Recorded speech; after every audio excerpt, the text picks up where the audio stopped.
Lorsque les Bnei Israël ont reçu la Torah, qu'ils ont dit Naaseh Venishma, ils ont fait quelque chose qui a brisé le consensus des hommes. C'est ça qu'il faut bien comprendre. Le jour où on a reçu la Torah, on a totalement brisé le consensus des hommes. On a dit une chose simple. La vie d'un homme, elle est d'abord connectée à l'infini, elle est connectée à Hachem. Quand le Zohar dit Oraita, Israël, Kutsha Berichu, Chadou, la Torah, Am Israël et Dieu, tout ça c'est une seule et même entité. Hachem c'est la Neshama. La Torah, c'est le Ruach, l'esprit, l'instance intermédiaire entre la Neshama et terre spirituelle, et le Nefesh, c'est Am Israël, c'est la vitalité. Tout ça, la vitalité, l'esprit et la Neshama, c'est une seule et même chose. Hachem, Oraita, Israël. Tout ça, c'est une seule et même entité. Quand nous, on a dit Naaseh Venishma, on a bâti cette entité, et on lui a donné sa pleine expression. Et effectivement, ce jour-là, on s'est situé à un niveau qui n'était plus le niveau des humains, parce qu'effectivement, les humains sont des gens qui ne veulent pas comprendre ça. Les humains, ils ne veulent pas accepter cette idée de l'infini. Et là, maintenant, on peut aller dans une autre idée, qui est une idée fondamentale, c'est que l'aventure de Am Israël, cette fois-ci. L'aventure d'Am Israël, c'est une aventure qui repose d'abord sur l'infini. Elle repose d'abord sur la Torah. Pourquoi on a eu une parachat Bechukotai. Qu'est-ce qu'elle dit la parachat Bechukotai? Elle dit, si vous êtes Amelim Torah, si vous étudiez la Torah, si vous faites de la Torah la partie centrale de votre existence, si vous mettez au centre de votre vie, si vous en faites une valeur fondamentale, et bien à ce moment-là, vous aurez la bracha, vous aurez le chef de la sinon non. Bechukotai. Si tu vois Amelim Torah, Am Israël doit être Amal Torah. Il doit se donner du mal dans l'étude de la Torah. Alors, encore une fois, il ne s'agit pas d'envoyer tout le monde à la yeshiva, tout ça, ces débats-là, c'est des débats bidons. Ça ne veut rien dire. Ça veut dire quelle est l'importance que tu accordes à l'étude de la Torah. Alors toi, dans ta vie, tu vas consacrer du temps à l'étude de la Torah, le matin et le soir, mais tu vas aider à ce qu'il y ait des yeshivot, tu vas aider à ce qu'il y ait des kolélim, tu vas aider à ce qu'il y ait des gens qui étudient, tu vas aider à tout ça. Tu vas faire en sorte, là où l'argent d'un homme se trouve, là aussi il se trouve. Tu vas aider tout ça pour montrer l'importance que tu accordes à cette chose-là. Qu'il y ait des gens qui étudient la Torah, d'accord? Et ça a toujours été comme ça. Vous savez que ça a toujours été la structure de Am Israël. Depuis qu'Am Israël est né en tant que peuple, il y avait la tribu de Lévi, qui était consacré à l'étude de la Torah, la tribu de Yehuda, qui gérait le royaume, mais qui était consacrée à l'étude de la Torah, et la tribu de Issachar. La tribu de Issachar, c'est la tribu des Talmidei Chachamim, avec Zvouloun derrière, qui sortait faire son business. Mais il y avait donc 3 tribus qui étaient dévolues à Am Israël sur 12. C'est-à-dire le quart de Am Israël était dévolu entièrement, consacré entièrement à l'étude de la Torah. Il faut bien comprendre une chose. Là maintenant, Baruch Hashem, Am Israël revient en Eretz Israël. On revient maintenant chez nous. En fait, Hachem, il nous remet au point où on était au moment de la destruction du Second Temple. On revient, d'accord? Vous savez que la période du Second Temple a été dominée par le fait que précisément nous étions dominés. Très rapidement, une fois que nous sommes revenus sur ordre du roi, du fils d'Esther. C'est un juif qui a fait sa bar mitzvah, qui était donc, il y avait Achashverosh à sa bar mitzvah, qui nous a permis de revenir construire le Beth Amikdash. Ensuite, après, l'empire perse a disparu. On a eu un petit peu d'indépendance, et ensuite après les Grecs sont arrivés. 380 années avant la destruction du Beth Amikdash. Donc on a eu les Grecs, après avoir eu les Grecs, très rapidement il y a eu les Hashmonaïm qui se sont dissous dans des guerres intestines, et très rapidement Hérode a amené les Romains. Donc on n'a pas été tellement indépendants. D'accord? Donc là c'est un petit peu la même chose. On revient ici. Bon, on a un ersatz d'indépendance et tout, etc. Bon, voilà, dès qu'on bouge, on a les Européens sur là, les Américains sur là. On revient, on retombe exactement dans les mêmes schémas qu'il y avait à l'époque du second Beth Amikdash. C'est exactement la même chose. Il y a les Talmidei Chachamim, il y a les réformistes, il y a les Sikrikim, les Sikers, ceux qui veulent la guerre à tout prix. Il y a toutes sortes de gens. C'est des mêmes groupes. Comme si, vous savez, on avait pris les mêmes et on retourne à la case départ. En fait, Hachem, il nous met à l'épreuve.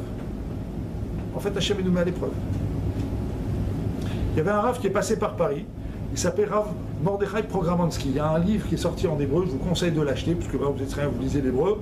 Il s'appelle Rabbi Mordechai Medaber. Cet homme-là, il est passé à Paris juste après la Seconde Guerre mondiale. Quand les Gdolim d'Europe de l'Est, ils parlaient de lui, ils le révéraient, le respectaient comme le Chafetz Chaim. Il y avait, quand il était à Paris, il y avait tous les jours une fille qui lui amenait son repas, et un beau jour, lui, c'était un vieux frère de Mir. Elle n'était pas mariée. Alors elle a dit, bon, tu veux te marier et tout. Il dit, bon, regarde, on a un chidouch à te proposer, c'est avec une fille. Il dit, c'est celle qui t'apporte à manger tous les jours. Il dit, j'ai jamais vu. Il n'avait pas regardé, il était dans un autre monde. Dans son livre, il raconte que tous ceux qui ont été collés à lui pendant la guerre, il était à Kovno. Kovno, le ghetto de Kovno, il a été entièrement détruit pendant la guerre. Tous ceux qui ont été collés à lui, B'Tvach Efes, et tout le temps avec lui, Beruach HaKodesh, il savait d'heure en heure où il fallait aller pour s'en sortir. Et lui, on lui demandait, mais qu'est-ce que tu vois maintenant? Il dit, moi je vois pas les Allemands, je vois des psukim. À chaque fois qu'il y avait un événement, il voyait la réalisation d'une prophétie, la réalisation d'un zohar, la réalisation d'un passouk, la réalisation d'une klala, la réalisation d'une bracha. Il voyait des psukim, il vivait dans un autre monde. Ça existe des gens comme ça. Et après la guerre, on lui a demandé, on lui a dit, est-ce qu'il faut partir ou pas en Eretz Israël? Et il dit, c'est marrant parce que dans tous les psukim du Tanakh et tous les psukim de prophétie qui parlent de la fin des temps, je ne vois pas là maintenant pourquoi il faut aller en Eretz Israël. Alors on dit qu'il y avait le Chazon Ish ici, qui était un grand Talmid Chacham qui est parti en 1953. On l'a dit, il y avait des Talmidei Chachamim et tout. Il a dit, bon, alors, ok, il faut aller en Eretz Israël.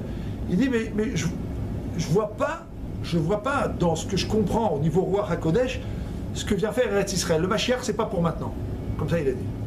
Alors, les gens lui ont dit, mais il y a des millions de gens, tout le monde part. Alors, il a dit, Kaniré, c'est marqué que quand Hachem il met les gens à l'épreuve, il leur dit pas en avant. Pourquoi? Parce que le propre de l'épreuve, c'est qu'il va falloir, elle surgit toujours, les épreuves, elles surgissent toujours comme un échec et mat, d'un seul coup, pac. Une faillite, un problème, parfois c'est une secrétaire, ça dépend. Il faut, c'est une épreuve, Hachem il te met à l'épreuve. C'est un copain, c'est autre chose. Hachem il te met à l'épreuve. Hachem il te met à l'épreuve. Et il ne te prévient pas avant.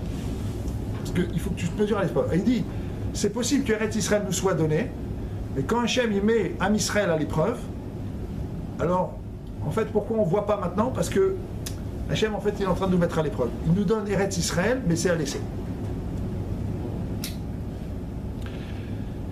Quel est le seul mérite par lequel on a Eretz Israël? C'est le seul mérite, hein, il n'y en a pas d'autre. Alors, je vais vous le dire. Arafat, une fois, il a posé une question à 2 journalistes de Haaretz. Il leur a dit, vous faites venir ici des Russes de Odessa. Moi, j'ai une voisine. Hier, on était sur les Kivrat Tzadikim avec ma femme. La voisine, elle était dans le bus. Elle a dit, les goy russes, elle les reconnaît au visage. Comment on peut reconnaître des patos? Nous aussi, on reconnaît des patos, d'accord? Elle dit, moi, les goy russes, je les reconnais, d'accord? Alors, Arafat, une fois, il a demandé, il a dit à 2 journalistes d'Haaretz, il a dit, je comprends pas. Vous faites venir des Russes de Odessa, et moi, je suis né en Palestine, et j'ai pas le droit d'y revenir? C'est une bonne question, non? Les Chekemat, hein? Ils savent bien. Ils savent, hein? Pas les mais ils s'en foutent, t'as inventé l'histoire. D'accord? Pourquoi c'est comme ça? Parce que, fondamentalement, eux, ils ont mieux compris que nous des choses que nous, on oublie complètement. Il y avait une histoire avec un type qui s'appelait Salah al-Dawmi. Salah al-Dawmi, c'était un ministre de l'autorité palestinienne. Il a fait 15 ans de prison en Israël. Il a été libéré un peu avant l'intifada et l'Aqsa en 2000. Mais là-bas, il a été raconté une histoire qu'il a vécue pendant Pessah. Il y avait un gardien qui mangeait du pain. Et c'était à Pessah. Il a dit, pourquoi tu manges du pain, toi? Daoud. Il a dit, parce que. Il a dit, mais tu ne dois pas, tu n'as pas le droit de manger du pain. Il a dit, moi je ne suis pas lié à ce qui s'est passé il y a 3000 ans. Alors il a réfléchi. Lui, il s'apprêtait à devenir un mashtap. C'est un Meshatef Péoula. Après, il a réfléchi, il a dit, bon, s'ils n'ont pas d'histoire, c'est-à-dire qu'ils n'ont pas d'identité, on peut les battre. Il a été raconté cette histoire dans tous les villages de Palestine. Si elle est vraie ou si elle est fausse, l'histoire, j'en sais rien d'ailleurs, peut-être qu'elle est fausse, peut-être qu'il l'a inventée. Mais ce qui est intéressant, c'est que eux, leur unité de mesure pour savoir si on est fort, c'est si on mange du Chametz à Pessah ou pas. C'est-à-dire quel est notre attachement à la Torah. Vous savez que par exemple, le Cheikh Yassine, celui qui était à Gaza là-bas, qui a été éliminé par Israël, il disait jamais les Juifs, il disait les sionistes, parce que théologiquement, s'il dit les Juifs, il n'a pas le droit de taper dessus. Parce qu'il y a beaucoup de sourates dans le Coran qui interdisent de taper sur le peuple du livre. Mais s'il dit les sionistes, c'est qu'il dit les laïcs. Quel est le seul srout qu'on a? Maintenant, tout le monde va revenir. En France, maintenant, je vous dis, moi, j'ai donné une interview sur un site goy, comme ça, les gens vont demander qu'est-ce qui va se passer pour les Juifs. J'ai dit, l'Europe va se vider de ses Juifs. Combien de temps ça va prendre? Le Maroc s'est vidé dans les années 50-60, il restait 30 000 Juifs après la guerre de Kippour, il en reste 2500 aujourd'hui. Ça prend un peu de temps, ça va pas se faire en un jour. Mais, en tout cas, l'Europe va se vider de ses Juifs. Les gens partent aux États-Unis, au Canada, c'est pas sur Tachala pour revenir ici après, tout le monde va venir ici. Bon. Mais pourquoi faire? C'est le palais du roi ici. Alors il y a une dimension ici qui nous intéresse par rapport à Shavuot. Nous à Shavuot, on est venu, on a dit, attendez 2 minutes. Il y a une dimension spéciale dans la Torah, c'est qu'en vérité on reçoit le Sechel d'Akadosh Baruch Hu. Maintenant, pourquoi on n'a pas reçu la Torah en Eretz Israël? Moi la Torah on l'a pas reçue en Eretz Israël, alors souvent en Eretz Israël. Là où il y avait le Beth Amikdash. La tête de Adam Arishon avait fait avec la terre d'Eretz Israël.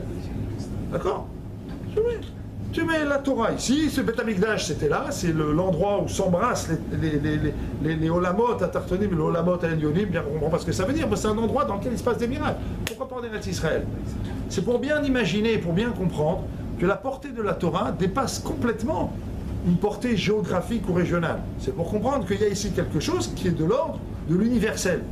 Ça veut dire qu'il y a quelque chose qui transcende le temps, l'histoire, l'espace, l'espèce humaine. Il faut comprendre ça. Il faut comprendre ça. Enfin, le déterminant de Ham Israël, c'est ça, son déterminant, c'est Torah. Partout la Torah a disparu comme valeur. Je ne parle pas de non, nous, on fait Kedosh, on ne touche pas la télé, on met comment ça s'appelle, le switch kosher. Maintenant, ça va être la prise pour la télé.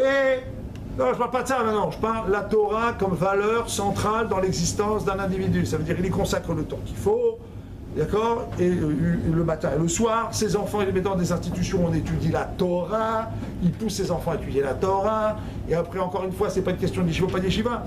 Je vous dis encore une fois, là, quand un juif gagne sa vie, ça a une importance. Rav Shach lui-même, puisque c'est les Lituaniens qui ont amené ce système en Israël, il disait, en Lituanie, il y avait les Tomchei Torah, ceux qui soutenaient la Torah, et les Lomdei Torah. Mais tout le monde était Bnei Torah. D'accord? Au Maroc, c'est la même chose. Dans toutes les kélotes, ça a toujours été la même chose. Il y a toujours des gens qui étudiaient, il y avait des gens qui travaillaient, des gens travaillaient. Ça a toujours été comme ça. D'accord? Est-ce que tu laisses la Torah au centre? Est-ce que tu la mets au centre? Est-ce qu'elle est au centre? Est-ce qu'elle est kavua? Est-ce qu'elle est là? Est-ce qu'elle est c'est le pivot central? Dans l'éducation, dans les valeurs. C'est ça qu'il faut comprendre. Et effectivement, c'est quelque chose qui est très méchouné, c'est très bizarre. Parce qu'on n'a pas le temps. Oui, comme tu n'avais pas le temps de faire Shabbat, comme tu n'avais pas l'envie de faire Tarat HaMishpara, comme c'était difficile de manger kasher, c'était trop cher, etc. Tous les arguments qu'on a connus. Non, mais là, la Torah, est-ce que tu l'avais au centre? Bah, c'est ça la différence. Si la Torah, elle est au centre, alors effectivement, là, on est dans ce qu'on appelle Kavata. La Torah est Kavua, c'est un pivot. C'est ça qui nous est demandé. Et effectivement, en organisant les choses de cette manière-là, on a organisé les choses d'une manière extrêmement bizarre. Vous savez, c'est bizarre ce qu'on a fait. C'est ça les races, c'est ça les Malachi Hacharem. Et partout où la Torah a disparu, le peuple juif a disparu. L'Alliance est arrivée au Maroc en 1859, en 1951, comme disait quelqu'un, heureusement que les Juifs du Maroc sont partis, sinon si l'Alliance était restée, il ne resterait rien. Voilà, aujourd'hui il y a encore l'Alliance là-bas, ils font mincha avant Chatzot. C'est pour vous dire le niveau de débilité du personnel qu'il y a là-bas. D'accord? Qui veulent rien dire.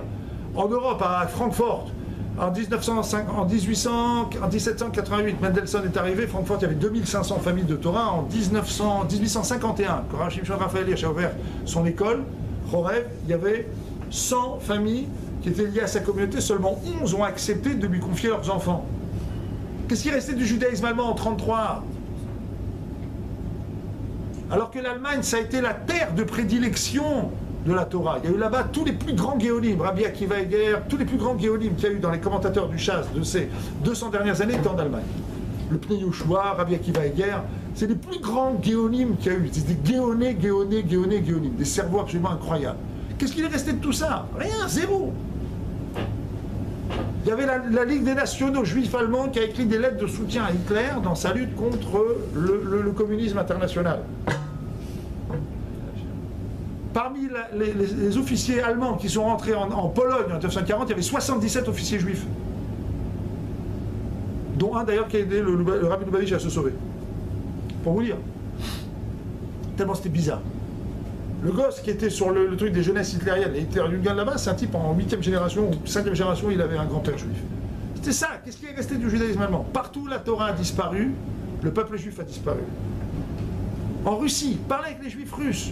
Qu'est-ce qu'il est resté? Mais en Russie, il y a eu, en Lituanie, en Russie, en Ukraine, il y a tout eu.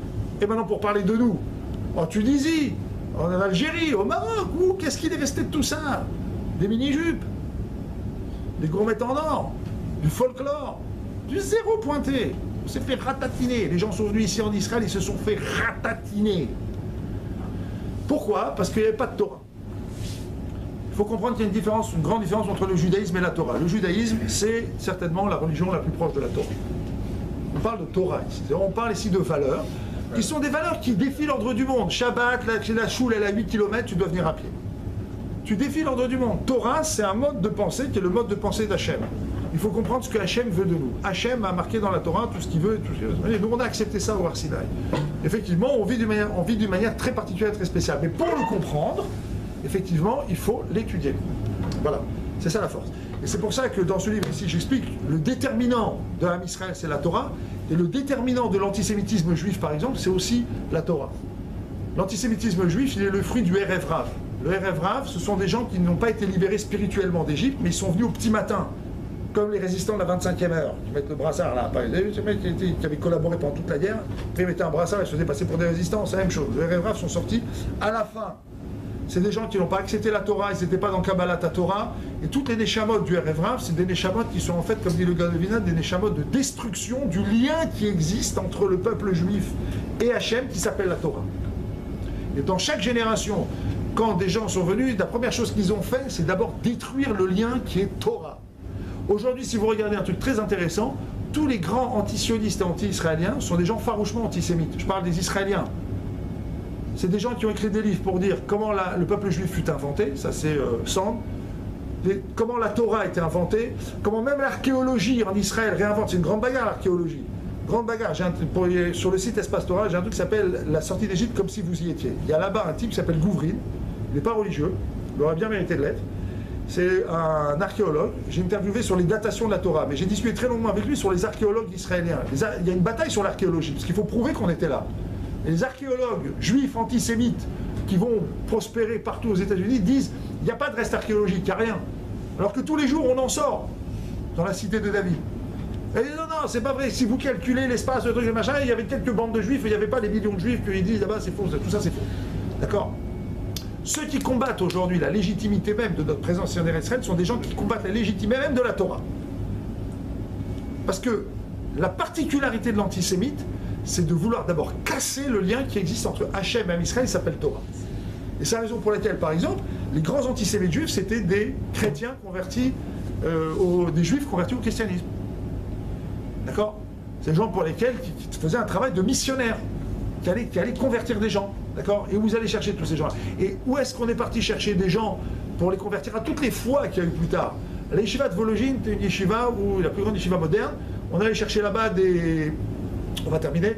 On allait chercher là-bas des élèves, on les convertissait au communisme, ou à la laïcité, sous toutes ses formes. Pourquoi? Parce qu'en réalité, c'était casser le lien Torah, le lien, comme j'expliquais. Il y a Hachem, il y a Am Israël. Il y a la Neshama, il y a la vitalité. Mais il faut un esprit. Cet esprit s'appelle la Torah. C'est ça qu'il faut comprendre. Nous, on est porteurs d'un texte, on est porteurs d'une sagesse, d'une chorma, qui fonctionne sous la forme d'un résumé signalétique qui s'appelle la Torah écrite. Mais derrière, il y a toute la Torah orale, et la Torah orale, c'est le dictionnaire de la Torah écrite. Bon, pourquoi nous on doit étudier? Précisément pour ne pas rester des enfants dans la Torah. Effectivement, si un adulte continue à questionner la Torah comme un enfant, il s'en dégoûte. Mais si un adulte questionne la Torah comme un adulte, alors effectivement, il peut comprendre la pertinence de la Torah. C'est ça l'enjeu, et c'est ça qui nous est demandé. Combien de temps il me reste? 1 minute?